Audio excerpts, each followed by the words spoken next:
Now, the Brussels cross is what we call a reliquary cross. It's supposed to contain a fragment of the one true cross found by St. Helen, the mother of Constantine, that we referenced in the last slide because she has a poem about her in Old English that's also in the Vercelli book.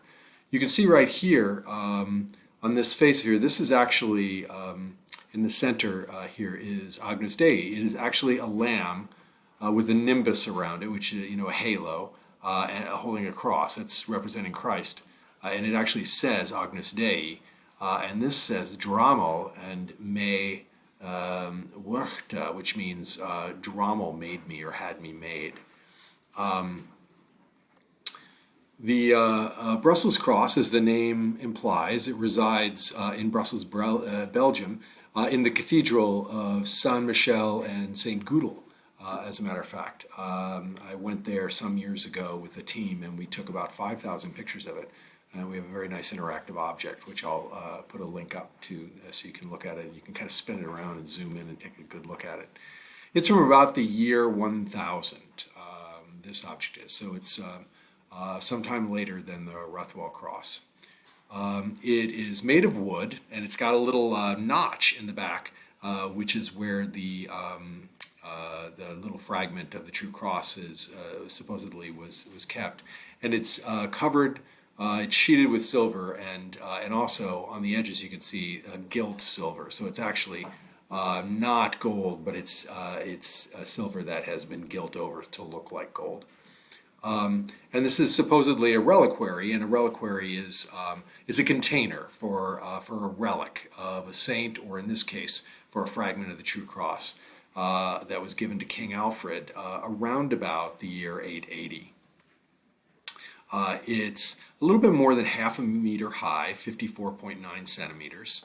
So it's a good size object, but that's only a couple of feet really, so it's much smaller than the Rothwell cross. And around the narrow edges, it contains, I would call it almost like the spark notes of the Dream of the Rood. It's, as we'll see, it's just a kind of little summary.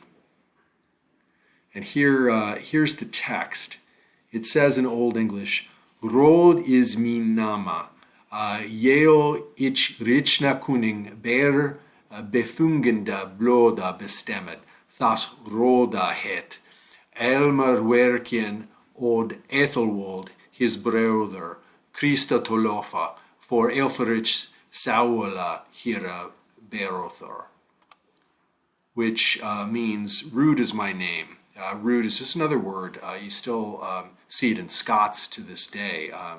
As a matter of fact, in Edinburgh, there's the Kirk of the Holy Rood House, which is where the Queen goes for services when she's in Edinburgh. But Rood is my name. Long ago, I, trembling, carried the royal king covered with blood. So that's kind of the little summary of the Dream of the Rood, because the Dream of the Rood is a dream in which the dreamer hears of the Rood's experience. And so we get that kind of first-person narrative of the crucifixion, but from the perspective of the cross, which is not blasphemous. From the perspective of Christ, it could be. So you get a first-person witness, and you're able to get a really moving poem. But this is just kind of like a little summary of it then. And it just says, Athelmer commanded this cross to be made by Drachmal, as we saw. And Ethelwald, his brother, for the love of Christ, for the soul of their brother, of Alfric, their brother. So that's the Brussels cross.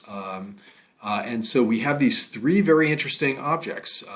One in the southwest of Scotland, one that's now in the north of Italy, not far from Milan. Vercelli is the rice capital of Italy, by the way, and one in Brussels, so kind of spread throughout Europe. But all of them inform us about this cult of the cross, and they give us more information about this poem, The Dream of the Rood.